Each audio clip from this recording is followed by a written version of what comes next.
Good afternoon. I'd like to share with you a presentation that I did for the Aqua Expo 2022 in Guayaquil, Ecuador.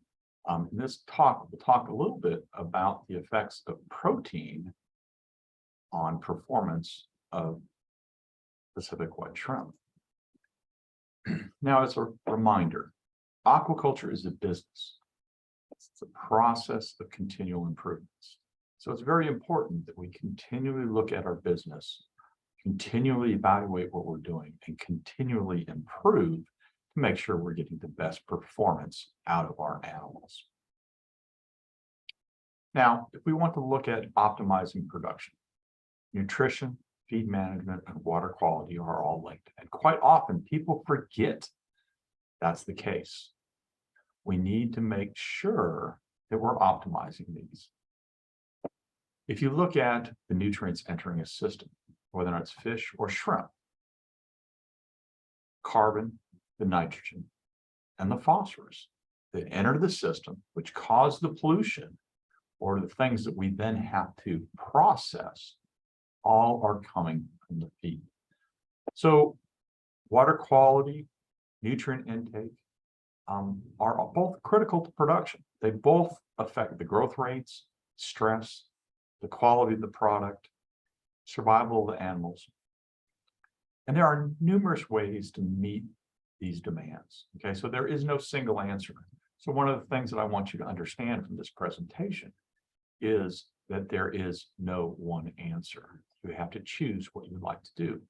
But when we look at a feed, the quantity, the nutrient density, and the quality of that feed going into the animal results in different loads or different waste products going out in the system. And reality is we can predict the waste from an animal very easily. Okay, that's pretty straightforward. But once we get into a pond-based environment, a biofloc-based environment, things get a lot more complicated because now you have organic matter that's being digested by bacteria, you have algae, you have zooplankton, you have lots of different things going on to these systems. And my oversimplified way of looking at this is to look at the feed and water quality management as interacting. And we basically have two main ways of doing things. And you can push the systems in between these two ways. So on your left-hand side, this would be a bacterial-driven system. So maybe we choose denitrification. That would be a traditional recirculating aquaculture system. Or maybe we push it through all the way to heterotrophic. So we're only having heterotrophic bacteria or primarily. But no matter what, when we're dealing with these bacterial-based communities, they're a mixed community. There's lots of different things going on. Well, we can also take that same, cleaning up of water quality and push it through to a phototrophic system. So now, for example, in a pond, we still have bacteria going on, denitrification, and we have heterotrophic bacteria, but we now have primarily water quality being controlled or processed by our phytoplankton. So we have algae that are primarily doing that. So it doesn't matter which one of these systems we move to, we have to work within the capacity of that system to process. You can also think about water quality, nutrient densities, and all these other things in terms of generations of systems. So Robin McIntosh has put together what he considers the 5 or 6 generations for shrimp aquaculture, going from very extensive to these very controlled, super intensive systems. And no matter what, when we talk about all these systems, well, we talk about different ways to process nutrients. We talk about different potential of production and nutrient loading within those systems. On top of nutrient loading, we also have genetic potential. This is an example from our facility. And you can see these animals, although they're reared pretty much under the same conditions, did not have the genetic potential as these animals. And so as we change our breeding, we increase our growth rates, or as we change technologies to increase growth rates, we then also increase the amount of nutrients that go into the system. The quantity of feed, the feed management also has to change.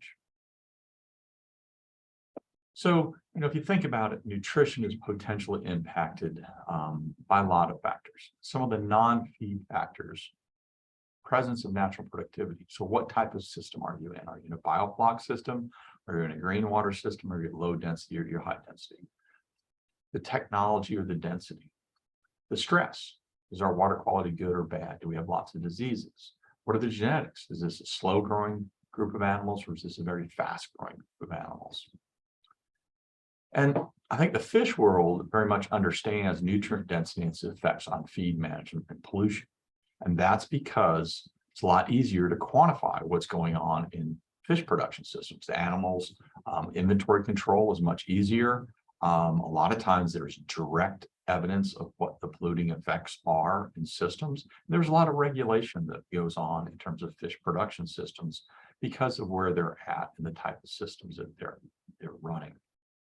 And so I think they understand nutrient density. This is an example that I did quite some time ago with the bread drum, but it applies very nicely and shows what's going on. So we can either think of this as a high protein diet, so in this case 44 down to a 32% protein diet, or we can think of it as protein quality or feed quality decreasing, because the same thing happens. But this is an example where we fed different levels of protein in a completely closed recirculating system, and at the end of the production cycle, we quantified all the nutrients. So here you have a 44% protein diet, and it is really not producing a whole lot of waste. So either kilograms of solids per kilogram of feed or kilograms of solids per kilogram of biomass, the amount of waste in the system is much lower. As we go down in protein content, or we go to less digestible ingredients, or we go to poorer quality ingredients, what happens? Well, the solids per kilogram of feed or the solids per kilogram of biomass production increases. That's because we have more carbon going into the system. We have more nutrients that have to be processed. Consequently, you have more wastes in that system. And this happens with all animals. Doesn't matter if it's fish, doesn't matter if it's shrimp. Now, if you think of this in terms of just a low protein and a high protein diet, well, what happens? Well, cost per unit weight, of course, is lower in a low protein diet. It costs you less to buy a low protein diet versus a high protein diet. Well, but what about the cost per unit of protein? That's what we're really buying. Well, the cost per unit of protein is actually higher in a low protein diet than it is it's higher in a low protein diet than it is in a high protein diet. So you actually save money on a cost per unit of protein if you effectively use a 40% protein diet properly. Digestibility, they may be the same, but typically they're going to be lower in a low protein diet. The growth per unit of weight, if properly managed in terms of feed inputs, it's typically going to be lower on a per weight basis. Feed conversion, of course, it's going to be higher because you have less nutrients. Consequently, there will be less nutrients going into animals, so they grow less per unit weight. Nutrient loading, of course, it's going to be less. You're throwing in less protein. So that means you're loading less ammonia.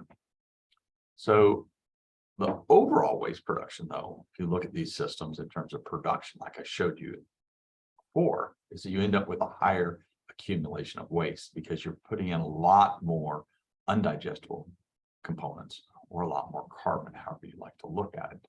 But typically you're producing more waste on a per kilogram of fish production basis. So quite often people ask me, what's the best protein level to use? And I say, well, I don't know. There's no one answer. It depends on what's happening. So we wanted to look at a 25, a 30, a 35, and a 40% protein diet because everybody asks what's the best. Protein is the most expensive component of the feed in terms of if you look at what you're buying. If you look at high protein diets, they're actually cheaper on a per protein basis than a low protein diet. But then we have all sorts of complications with this. Remember that shrimp, no matter what density you're at, unless you're in a clear RAS system, they are going to have access to natural productivity. And that means the carbon, the nitrogen, the phosphorus from the feed is affecting natural productivity as well as water quality, but that's potential food for the animals. So there's an interaction there. Then there's variable growth rates. terms of genetics, feed, and feed management. So first thing I'd like to show you and share some examples with you. We looked at this in high density biofloc systems. So we're running at about 140 shrimp per meter in those. We did our outdoor tanks. Now, these are green water systems where we're pumping water from our production ponds. And this mimics what's going on in the pond, but it's highly replicated. So we get much cleaner data there. And then, of course, we did our outdoor ponds. In this case, we're running at 25 per meter. Now, typically we run at 35 per meter, but we reduced our stocking densities because we wanted to give more room to allow us to feed more in the production system, okay? Remember, water quality is not determined by biomass, it's determined by how much feed goes into a system and the system has to process. So we want to evaluate this interaction of feed management and dietary protein. And again, remember, we're looking at this in a biofloc technology, in which case carbon loading may become important. We're looking at in a pond-based system where, I don't know, maybe carbon loading is important because it drives natural productivity, or maybe it's nutrient density, which is protein input. But these are different systems. We wanted to see what happens. So first of all, explain the feeds. These feeds were commercially produced. Ziegler produced these feeds for us in their mill.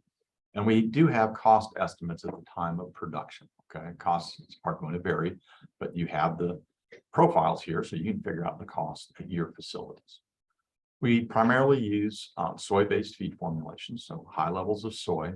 But what we did is we took the soy, the corn gluten meal, which matches or enhances the amino acid profile of soy.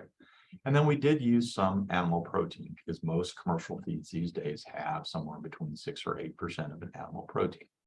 But we took those three primary protein sources and essentially we diluted them or increased them, however you'd like to look at it, to keep our proteins. And that allowed us to have similar amino acid profiles, similar palatability across the diets. Now, we did add 2% squid to all of the diets just to make sure that we had a cholesterol source as well as good attractability. And then these feeds were extruded. You can see the values here down at the bottom in terms of analysis. We also looked at the costs, and as I noted before, this is your cost in terms of the feed cost. So of course, a higher protein feed is going to cost you more money.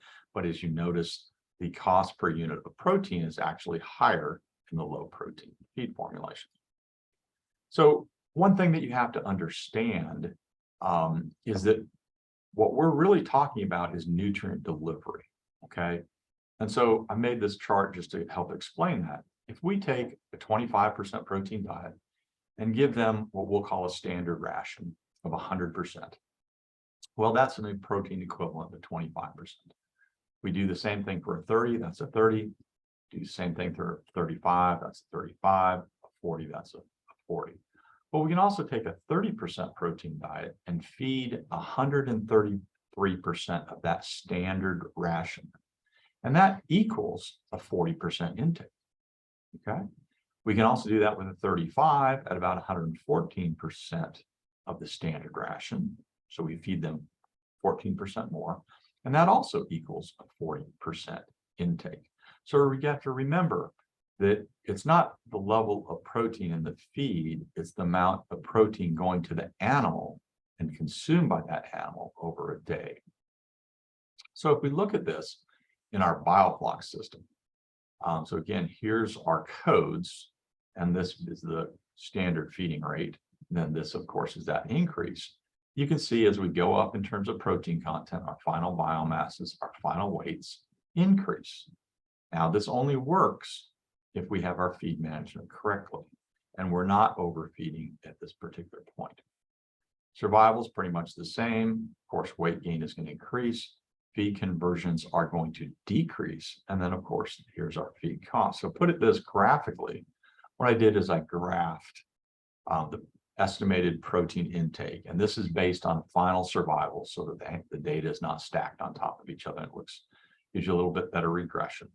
But here you can see that here's our protein levels, here's our feed levels, but they're graphed against the intake of protein. Okay.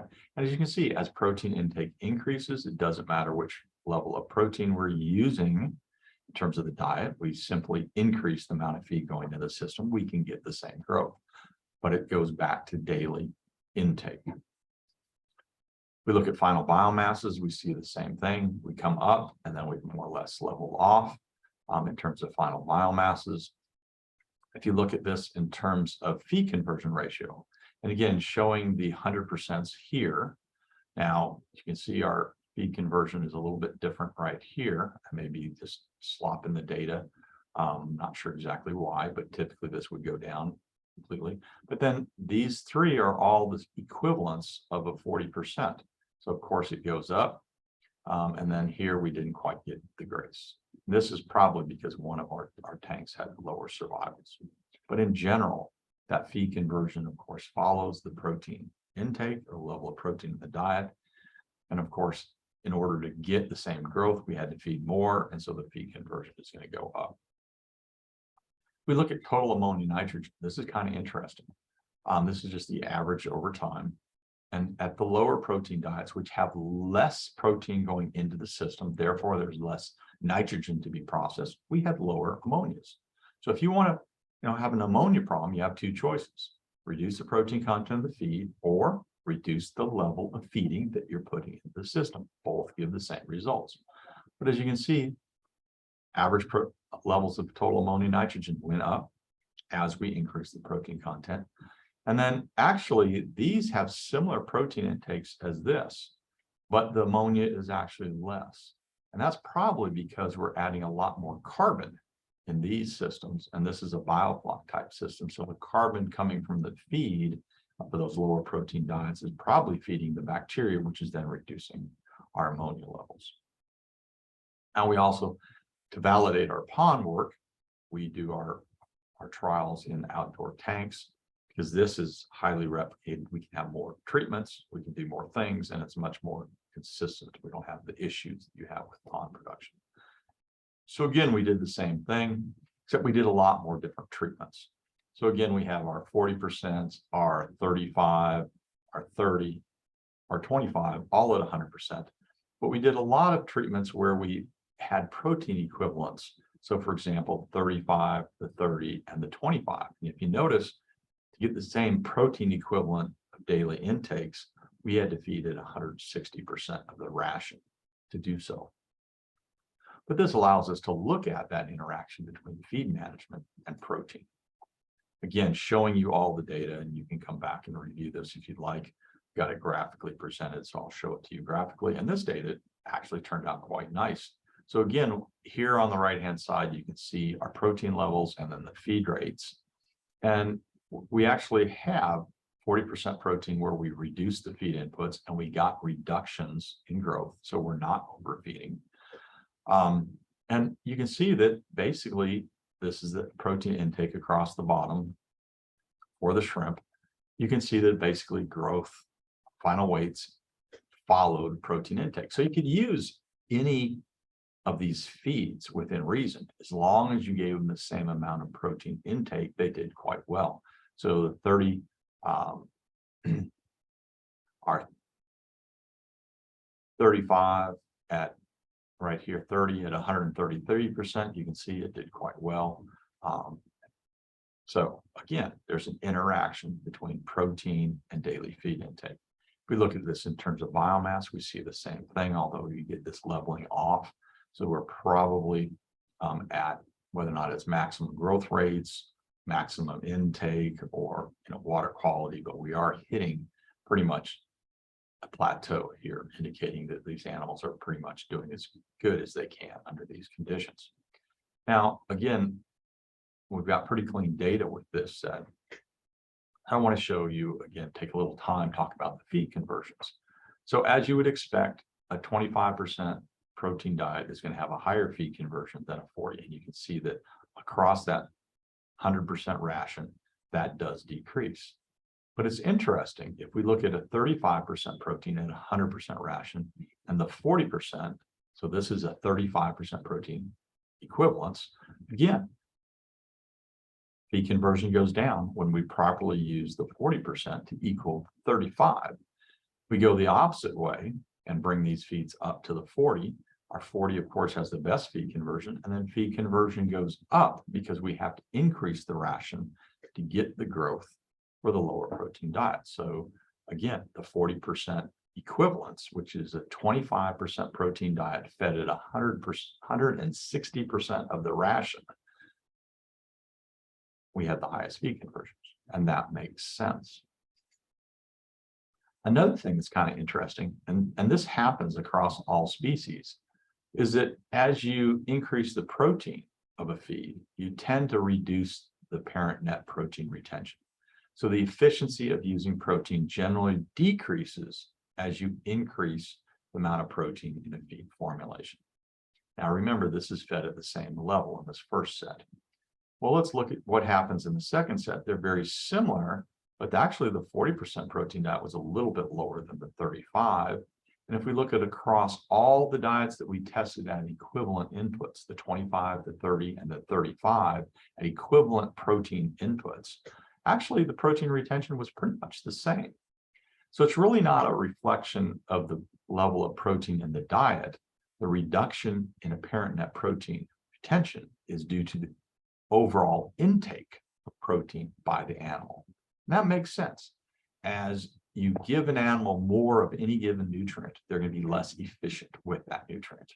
And in this case, as you give them more protein, they are less efficient with the use of that protein. They probably use a little bit more as energy, and they probably don't have as good a digestibility when you go to these high feed inputs. Again, looking at costs. So this is the costs. They're actually very similar in terms of cost per kilogram of feed or kilogram of shrimp. Cost of feed per kilogram of shrimp were very similar across the 4 diets, very similar across the intake here. But if you look at equivalence to get the same amount of growth, our cost did go up using the 25% protein diet when we gave them maximum inputs to get maximum growth. The cost per unit production did increase. Now, so let's get to the pond. So this is our pond data. And again, one of the things that we wanted to do with our ponds is that we're now using passive acoustic monitoring. So everything I've talked to up to this point has been fixed feeding rates. So we could manipulate the protein intake. Now, with passive acoustics, we're using the signal coming from the shrimp. And you can see here, this is time synchronized. As those mandibles come together, they produce a noise, and that is being used to manage feed inputs. So we converted to AQ1 system in 2020, and what we've been doing is allowing it to manage under different conditions to see whether or not the acoustics would respond to different things. So last year we looked at some attractants, and we saw that in certain cases the attractants gave a much higher signal, which caused more feed to go into the system. Shrimp did not necessarily grow better, but we got more feed going into the system. So this year, what we wanted to see is if we have these 4 different levels of protein, 25 to 40, would the acoustic system respond, and would the shrimp respond to that? Okay, so it's both looking at different protein levels, but we're looking at this with the AQ1 as an acoustic monitoring system. So again, we ran this at our research facility, and I will emphasize these are research ponds. They are only 0.1 hectares, so this is research. We have 16 ponds. We stocked at 25 shrimp per meter, and we're typically running about an 85 to 90-day production cycle because of the enhancement of growth with the automatic feeding systems. Our post-larvae from this year were from homegrown shrimp, Robin McIntosh's group, and these are very fast-growing shrimp. So again, we do a nursery system. We'll stock our shrimp after 2-week nursery, a very short nursery. It's mostly for biosecurity. During the first 16 days, they were hand-fed. Then from day 17 on, we've given them the experimental diets, simply using the timer function of the acoustic system. And then from day 30 on, we had enough of a signal where we could then use the acoustics to allow the acoustics to manage the feed inputs. Now, we do put an upper limit of 160 kilograms per hectare per day. Measure our water quality. We do have automatic systems for DO monitoring. Our aeration is turned on automatically, but we still measure by hand our ammonias in the morning or dissolved oxygen in the morning and the afternoon. And then we measure twice a week for other water quality parameters such as total ammonia, nitrogen, and pH. pH is daily. Also nitrates are measured. We do weekly sampling by CastNet. That allows us to do a quick health check to follow the growth of the animals and to observe what's going on. Now, the feed inputs, and I'm going to provide this several different ways. This is our average feed inputs for the different treatments. And just to show you, we're coming in with our experimental diets. The first part we're hand feeding, then we're going to automatic timer feeding, and then we start our acoustics. And it's pretty clear that you can see the 25% protein diets during the first couple of weeks did not feed as much or did not produce as much of a signal. Consequently, the animals didn't feed as much. And then you can see that we're hitting our upper limits. Now, this is our average for a weekly. We then took 2-week averages to kind of smooth the data out so you can see that data better. Started the acoustic feeding, 35% diet. We did have some what we considered overfeeding. We made some adjustments to the AQ1 to spread out the feedings. And then again, things running through the production. And again, just pointing out that we are hitting that 160 kilograms upper limit. Now, to visualize that in 2-week intervals. So again, starting from day 30, this is your feed inputs. And as you can see, there were significantly less at the 30, 35 than the 40, 45, or 25, 30, 35, and 40. And the next set of days, 2-week intervals, the next set of 2-week intervals, the next set of 2-week intervals. So there's really where we saw the acoustics having a difference was in that initial startup of that signals. And if you look at the data, we didn't overfeed. Our feed conversions are very close to 1. But it's pretty obvious that the 25% did not perform as well. And that was probably due to the reduced feeding during the first 4 to 6 weeks. Okay. And just to show water quality along with feed inputs. So here you can see the feed inputs. Then this is our average over each week period for total ammonia nitrogen. And as you can see, generally our ammonias are increasing over time. Now we took that data and again, broke it up different ways. If you look at it just over the entire production cycle, you can see higher ammonias for the higher protein feed. And that makes sense. The higher the protein feed, the more protein goes into the system, which means there's more nitrogen to be processed, which means you're going to probably have higher ammonias. If you look at this on 2-week averages again, just to see what's happening throughout the cycle, we see very little differences. This is statistically different, the averages, and there's very little differences across the 2-week averages. But you can see there's a general trend of the higher proteins and the higher ammonias come with loading of the system, which is, of course, more feed inputs are going to be put in later in the system than early in the system. Now, if we look at shrimp and production, it's not the final kilos, it's not the final average weight. What really makes the value is the size distributions. What size classes do you have, and what's the market for that? So this on the left-hand side is our breakdown of as a percentage of the size classes that we harvested. As you can see, the 25% protein diet had very few or a much lower level in the bigger size class, and then they had more in the smaller size classes. If you look at yield and value, of course, lower yield, it's not statistically different, but it was lower. And then the value was lower and then comes up. And there's very little difference in terms of the value as well as the production. So if we look at partial income in terms of the value, minus the feed plus electricity, we can see that there's a lower income, partial income, coming from the 25% protein diet, and then the 30, 35, and 40. Now, statistically, these are not different. I would argue that these are very similar. This one is very different. Okay. What are my conclusions?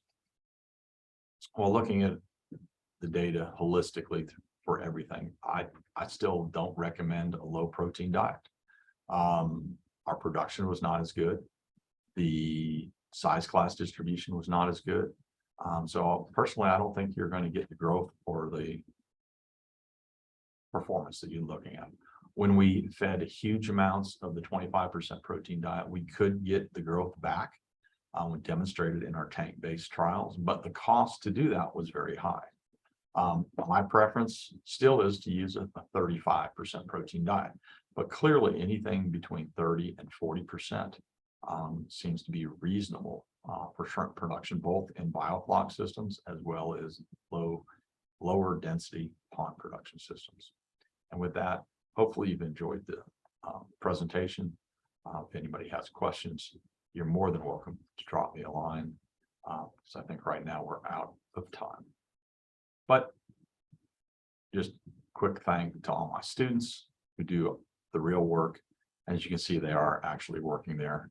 I'm typically down at the pond running the equipment there. So they did a time-lapse video to show, I think, me that they actually work. Anyways, appreciate your time. Have a great day.